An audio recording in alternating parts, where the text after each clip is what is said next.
Secularism, separating state from religion, to make you think, O youth, that you can practice your religion, that's okay, but just like every other religion, it's practiced in certain places only. Inside the mosque, inside the church, inside the monasteries, inside the temples, but outside, different story. And so you see, really, in essence, you can see it, especially among the young people. They have two identities. The first identity is Bilal and Fatima, and the second identity is Billy and Jessica. They have the identity, Bilal with the cap, and an identity outside, Bilal with the other cap on the side.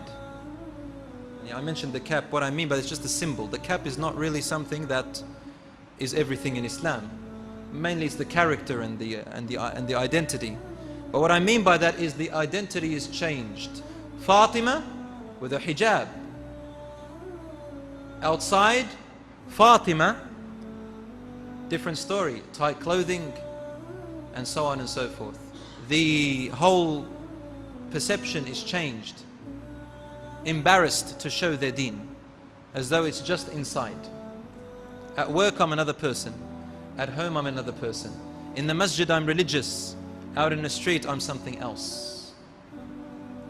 So this is secularism, teaching young men and women, be what you want to be, do what you want to do. Religion is a distraction. Religion is for the ancient-minded. Islam is like any other religion. It's a restriction. And it's sad to say, wallahi, with great sorrow, that even some religious people make religion seem that way too.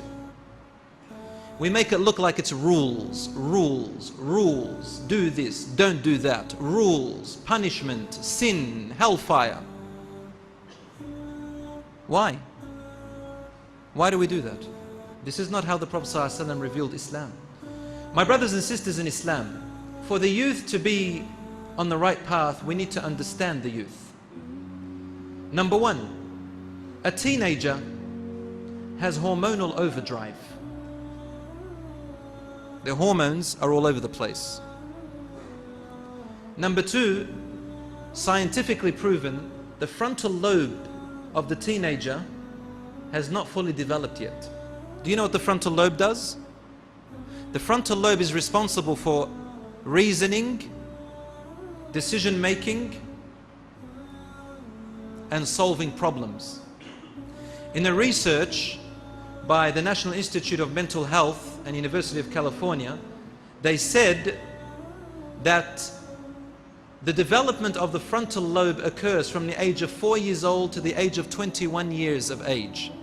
So this teenager, he or she reaches puberty at 11, 12 or 13, and their bodies grow, their hormones grow, their temptation and lustful appetites grow, but the frontal lobe responsible for analyzing, reasoning, and making decisions and problem solving is yet to grow. So we must understand that factor in the teenagers and be tender and careful in how we teach them. The teenager is very sensitive about their image, their perception of how people think of them. They want to be respected. They want their views to be acknowledged. And they want to be accepted by their peers. Girls and boys are different in their methods, but the same desire is there either way. They want to be respected and acknowledged. They don't want to be shunned aside as if their views are insignificant. They are frustrated. They are frustrated because they feel that they have lack of freedom. They feel that they are powerless. They feel that they want to be independent, girls and boys. We need to understand this factor, brothers and sisters, before we begin to penalize them and punish them and put them down or anything like that. This is what they want. And that's why Allah made parents go through that first. When we understand that, then we can understand how to tackle the current culture of the young generation.